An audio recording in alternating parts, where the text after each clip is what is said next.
Today we are at Spectrum Optical in Bridgeport, but you have a Morgantown location as well. This is Taylor Phillips. Taylor, what is your official title here at Spectrum? Director of Communication. Director of Communication. And what do you see, what do you oversee? So that's kind of a fun answer because being a small practice, right, everyone does a little bit of everything. I do a little bit of marketing, HR, patient care is really at the center of everything that we do. So anything that has to do with improving the patient experience. Well, I'm a patient here, so I know about all the cool things you have, but people at home may not. Right. So when we were talking earlier, I told you my favorite thing about Spectrum Optical is that they have a machine to take a picture of your eye rather than put dilation drops in the eye. That's huge. I hate to get my eyes dilated. I'm impatient, then you can't see. So that's what we're in front of, right? Is this fancy machine. Right, yes, this is the Optimap. The Optimap. What does this do? So what this is used for is basically an alternative to dilation. It takes a photo of the retina, which is the back of the eye, and it's able to allow the doctors to examine a photo, not just a moving image, to make sure that your eye is healthy, that you have blood vessels that are providing the right nutrients to your eye, that it stays healthy. And it's really just part of the diagnostic set of tools that we use to make sure that everyone's eyes are as healthy as they look on the outside. Well, I really think the viewers need to know about this because people who go to a different eye doctor when they make you sit there and get your eyes dilated, you don't have to do that here. Right. So let's take a look at this machine. Absolutely. All right. So like I said, this is going to take an image of the back of your eye. It's completely painless, non-invasive. There's going to be a bright light that you see. Okay. So let me clean it for you.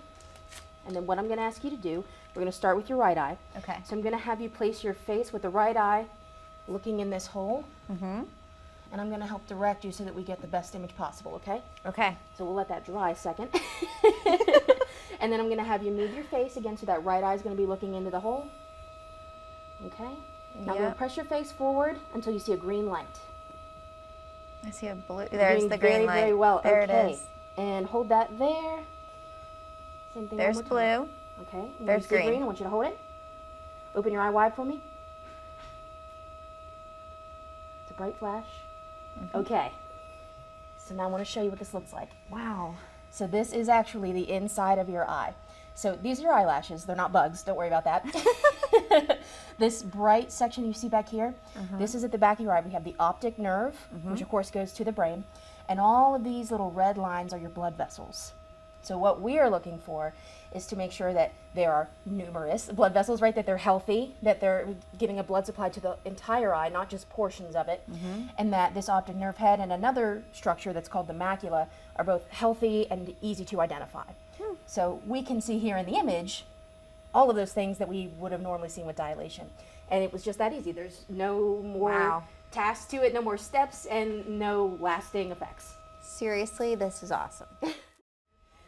So what we're looking for is to make sure that all of the blood vessels in the eye are healthy, they're strong, they're supplying blood to the entire eye and not just portions of it.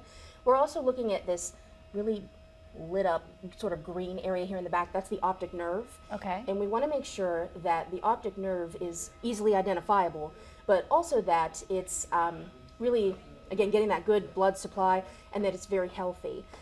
There are some people who, whenever you perform either a dilation or use this machine, you don't see the optic nerve head looking healthy and strong. You don't see those blood vessels, or maybe even see evidence of a bleed, which sometimes happens in people who have diabetes. So what we're looking for is to make sure that all of these structures are healthy and that from year to year we don't see any significant changes. When we're looking at this image, I know this looks like bugs. It's not. It's your eyelashes. We're looking at the back of your eye here. All of these blood vessels, you see that they are all throughout the eye. It's not like you have maybe one portion where the tissue is not as healthy. It's very even all across the way there.